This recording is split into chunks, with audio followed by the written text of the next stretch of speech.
그날도 평범한 금요일 저녁이었다.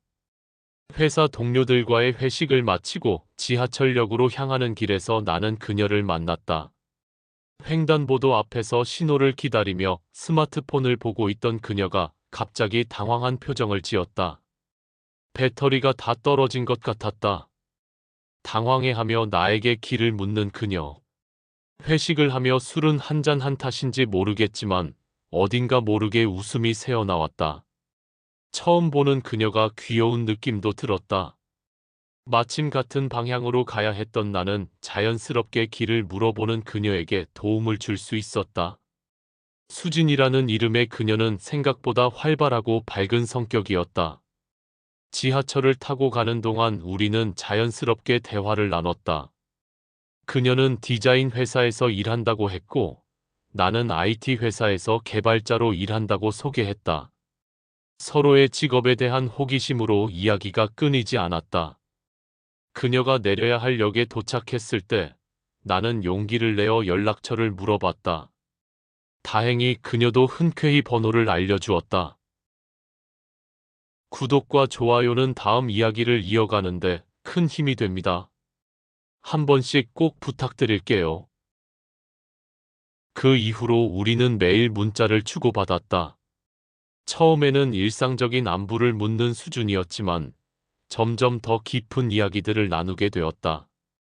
수지는 어머니가 일찍 돌아가셔서 아버지와 할머니 손에서 자랐다고 했다. 어려운 환경에서도 꿋꿋하게 살아온 그녀의 모습이 나에게는 매우 인상적이었다.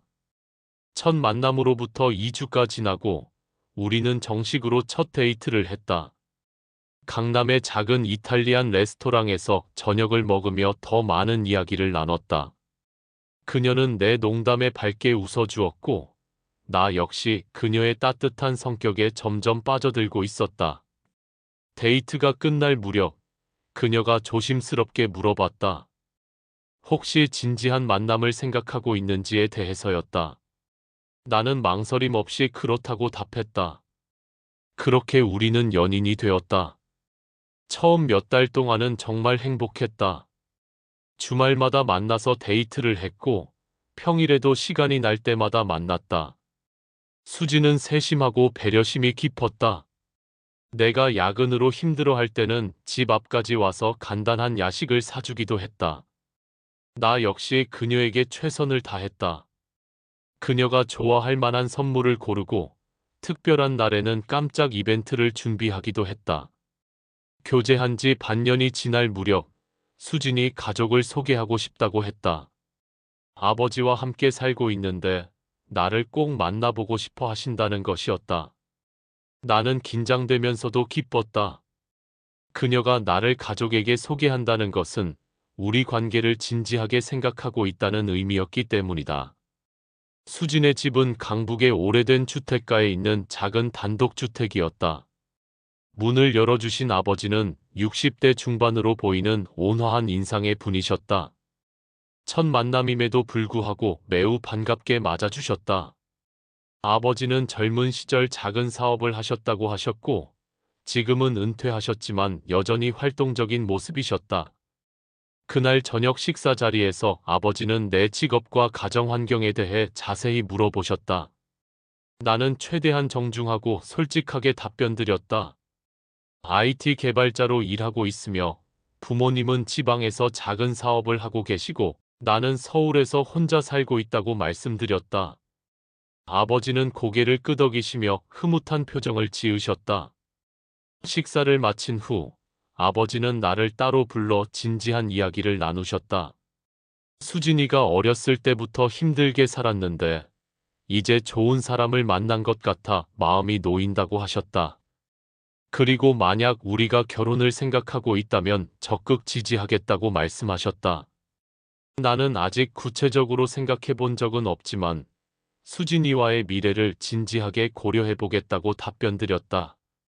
그날 이후로 나는 수진의 집에 자주 방문하게 되었다. 아버지는 항상 따뜻하게 맞아주셨고, 때로는 옛날 이야기를 들려주시기도 하셨다. 젊은 시절 고생스럽게 사업을 일궈온 경험담이나 수진이를 키우면서 있었던 에피소드들이었다. 듣다 보면 정말 따뜻한 가정의 분위기가 느껴졌다. 교제한 지 8개월이 되던 어느 날, 수진이 결혼에 대한 이야기를 꺼냈다. 우리도 이제 진지하게 미래를 생각해 볼 때가 된 것 같다고 했다. 나 역시 같은 생각이었다. 수진과 함께하는 시간들은 항상 행복했고, 그녀와 평생을 함께하고 싶다는 마음이 들었다. 우리의 결혼 이야기를 수진이 먼저 꺼낸 게 고마우면서도 미안한 느낌이 들었다. 그리고 우리는 1년 후쯤 결혼하기로 합의했다. 며칠 후, 수진의 아버지께 우리의 결혼 의사를 말씀드렸다. 아버지는 매우 기뻐하시며 축하해 주셨다. 그리고 이제 정말 가족이 될 것 같다며 나를 아들같이 생각한다고 하셨다. 그 순간 나는 정말 따뜻한 가족의 품에 안긴 듯한 느낌이었다. 결혼을 하기로 한 마당이니 아버지는 나에게 장인어른이라 부르라고 하셨다. 어색한 명칭이지만 그러기로 했다. 오히려 더욱 빨리 가까워질 수도 있겠다는 생각이 들었다. 하지만 그 따뜻함이 가짜였다는 것을 알게 되기까지는 그리 오래 걸리지 않았다. 결혼 이야기가 오간 지 한 달 정도 지났을 때였다. 아버지가 갑자기 내게 어려운 부탁을 하셨다. 오래된 지인이 갑작스럽게 병원에 입원하게 되었는데 수술비가 부족하다는 것이었다. 그 지인이 젊은 시절 아버지에게 많은 도움을 줬던 분이라 그냥 지나칠 수가 없다고 하셨다. 하지만 아버지 본인도 요즘 경제 사정이 어려워서 당장 목돈을 마련하기 어렵다고 하셨다. 아버지가 요청하신 금액은 500만 원이었다. 결코 작은 돈이 아니었지만 곧 가족이 될 사람의 부탁을 거절할 수는 없었다. 더욱이 그 이유가 아픈 사람을 돕는 것이라니 더욱 외면할 수가 없었다. 나는 그 자리에서 도와드리겠다고 말씀드렸다. 수진이도 내 결정에 대해 매우 고마워했다. 아버지께서 얼마나 고마워하시는지 모른다며 역시 내가 좋은 사람이라고 했다. 그녀의 말을 들으니 내가 올바른 선택을 한 것 같아 뿌듯했다. 그런데 이상한 일이 시작됐다. 500만 원을 들인 지 한 달 후, 아버지가 또 다른 급한 일이 생겼다고 하셨다. 이번에는 예전에 보증을 섰던 사업이 어려워져서 당장 300만 원이 필요하다는 것이었다. 만약 이 돈을 마련하지 못하면 아버지 본인이 법적인 책임을 져야 한다고 하셨다. 처음보다는 조금 부담스러웠지만 여전히 가족을 도와야 한다는 마음이 컸다. 수진이도 미안해하면서도 도와달라고 부탁했다. 아버지가 젊었을 때 고생하시며 자신을 키워주셨는데 이런 어려운 일을 혼자 감당하게 할 수는 없다고 했다. 나는 다시 한번 돈을 마련해서 도와드렸다. 그러나 이것이 끝이 아니었다. 2달 후에는 또 다른 문제가 생겼다. 아버지의 오래된 친구가 사업 자금으로 급하게 돈이 필요하다는 것이었다. 이번에는 700만 원이라는 더 큰 금액이었다. 아버지는 그 친구와의 의리를 저버릴 수 없다고 하셨고, 수진이도 눈물까지 글썽이며 도움을 요청했다. 이쯤 되니 솔직히 부담스러웠다. 이미 800만 원이나 빌려드린 상황에서 700만 원을 더 요구하는 것이 조금 이해가 되지 않았다. 금전적인 부담이 있었던 게 사실이었지만 그렇게 얘기할 순 없었다. 그래서 수진이와 따로 얘기를 했다. 반복되는 금전 요구에 수진이 가진 돈으로 도와드리면 어떻겠냐고 물었다. 결혼을 하게 되면 각자의 돈이 우리의 돈이니? 하지만 수진이는 눈물을 흘리며 우리가 연애하기 얼마 전에 아버지가 수술을 받으시는 바람에 거기에 가진 돈을 모두 써서 현재 돈이 없다고 했다. 우는 모습을 보니 차마 거절할 수가 없었다.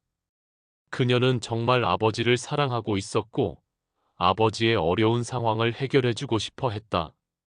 나는 마지못해 다시 돈을 마련했다. 하지만 이제 내 통장 잔고도 바닥이 나기 시작했다.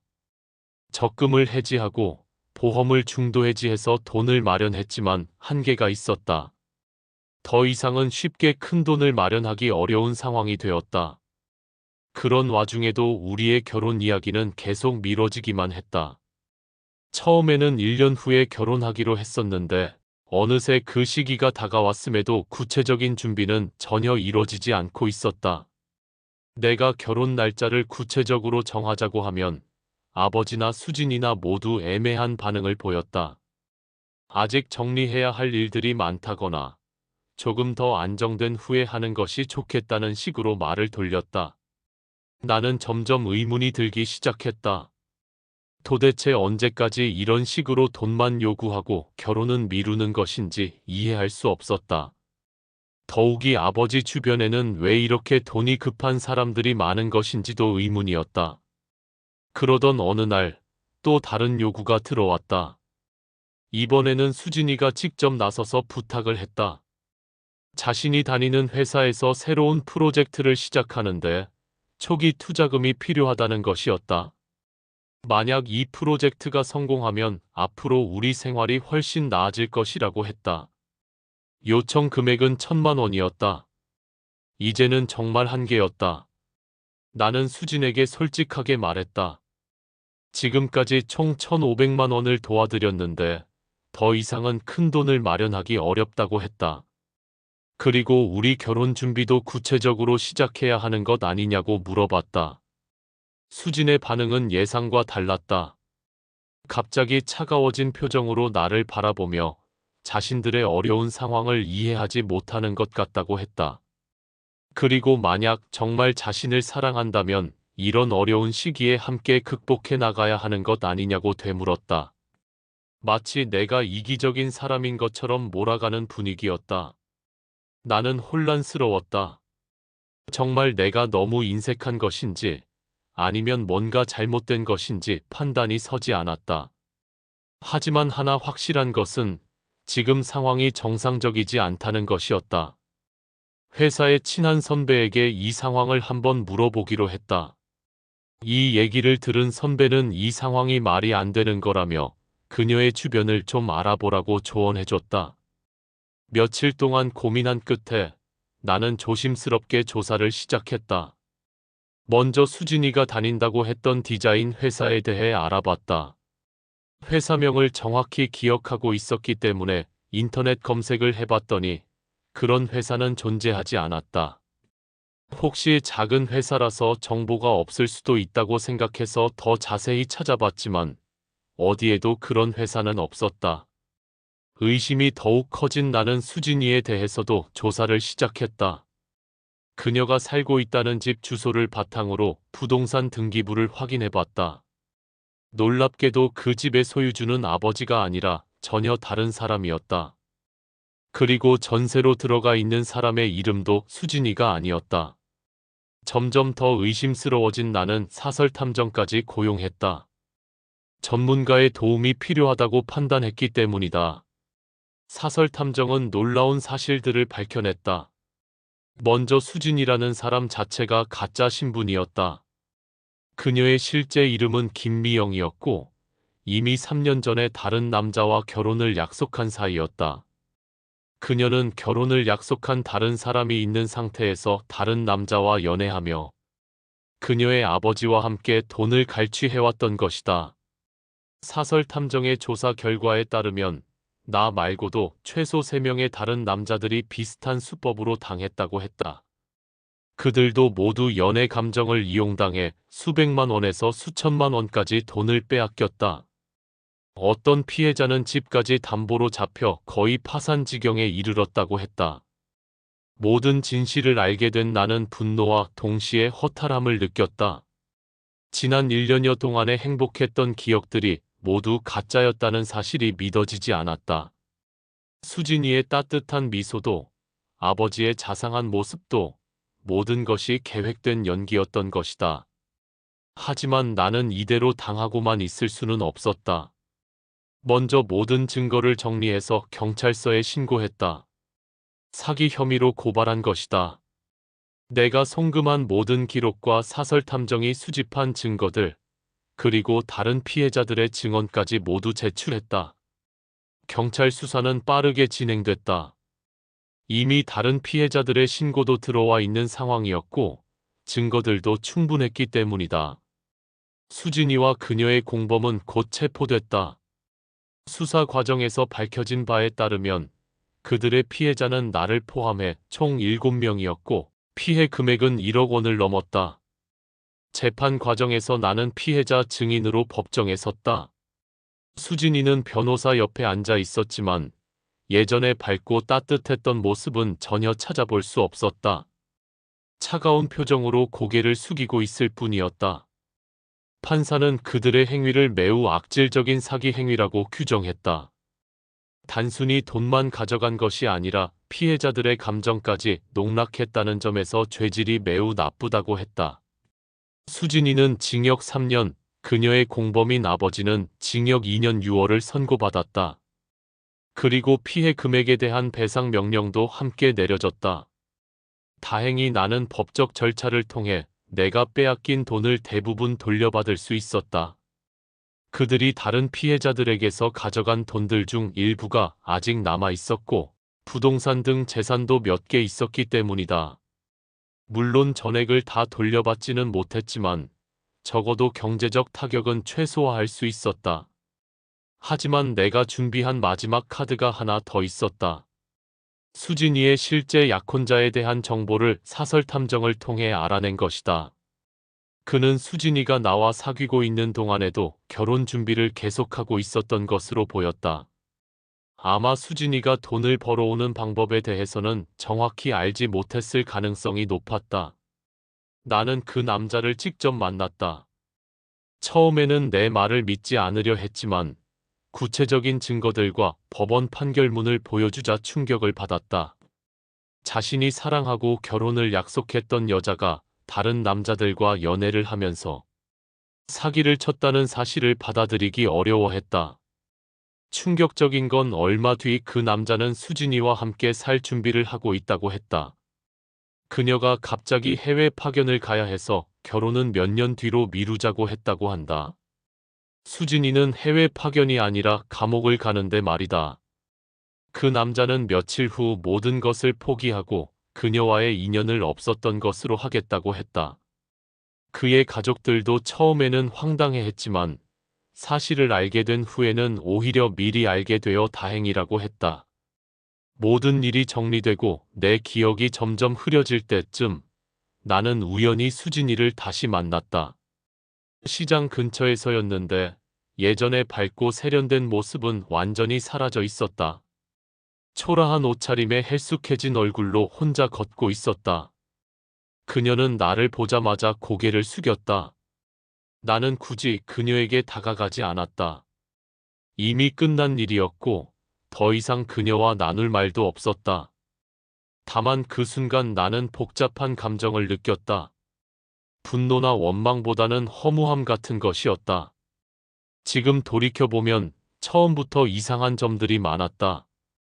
너무 완벽한 타이밍에 나타난 만남, 너무 빠르게 발전된 관계, 그리고 계속해서 이어지는 돈에 대한 요구들. 하지만 사랑이라는 감정에 빠져 있을 때는 그런 것들이 보이지 않았다. 아니, 보고 싶지 않았다고 하는 것이 더 정확할지도 모른다. 이 경험을 통해 나는 많은 것을 배웠다. 사랑도 중요하지만 신중함과 합리적인 판단 역시 필요하다는 것을. 그리고 아무리 가까운 사람이라 해도 큰돈이 관련된 일에서는 더욱 조심해야 한다는 것을. 무엇보다 내 직감을 믿고 이상한 점이 있으면 외면하지 말고 정확히 파악해야 한다는 것을 깨달았다. 지금의 나는 다시 평범한 일상을 살고 있다. 여전히 회사에서 개발자로 일하고 있고 새로운 사람들과의 만남도 조심스럽지만 완전히 차단하지는 않고 있다. 다만 예전보다는 훨씬 신중하게 접근하고 있다. 때로는 그 시절에 행복했던 기억들이 떠오르기도 한다. 수진이와 함께 웃으며 데이트했던 순간들, 장인어른이라고 불렀던 그 사람과 나눴던 따뜻한 대화들. 그 모든 것이 가짜였다는 사실이 아직도 믿어지지 않을 때가 있다. 하지만 이제는 그것들을 추억이 아닌 교훈으로 받아들이려고 한다. 어쩌면 내가 당한 이 사기는 단순히 돈을 빼앗긴 것 이상의 의미가 있을지도 모른다. 세상에는 정말 다양한 사람들이 있고 그 중에는 다른 사람의 감정을 이용해서 이익을 취하려는 사람들도 있다는 것을 깨달았다. 그리고 그런 사람들로부터 나 자신을 보호하는 방법도 배웠다. 마지막으로 나는 이 경험이 나를 더 강하게 만들어줬다고 생각한다. 예전의 나였다면 이런 상황에서 무너져 버렸을지도 모른다. 하지만 나는 포기하지 않고 끝까지 진실을 밝혀냈고 정당한 대가를 치르게 만들었다. 그리고 그 과정에서 내 안에 있던 용기와 의지를 발견할 수 있었다. 지금도 가끔 새로운 만남의 기회가 있을 때면 수진이 사건이 떠오른다. 하지만 이제는 그것이 나를 위축시키지 않는다. 오히려 더 현명하게 상황을 판단할 수 있게 도와주는 경험이 되었다. 진정한 사랑과 가짜 감정을 구별하는 능력도 생겼고 상대방의 진심을 파악하는 눈도 생겼다. 물론 아직도 완전히 그 상처가 아문 것은 아니다. 때로는 사람을 믿는 것이 두렵기도 하다. 그래도 나는 알고 있다. 아픔 속에서도 배운 것이 헛되지 않았음을. 이제는 조심스럽지만 당당하게 내 삶의 한 걸음을 내디딜 수 있다. 상처는 완전히 사라지지 않았지만 그 흔적이 오히려 나를 단단하게 만든다. 언젠가 다시 찾아올 인연 앞에서는 두려움보다 용기를 먼저 꺼내어 진심으로 마주할 수 있을 거라 믿는다.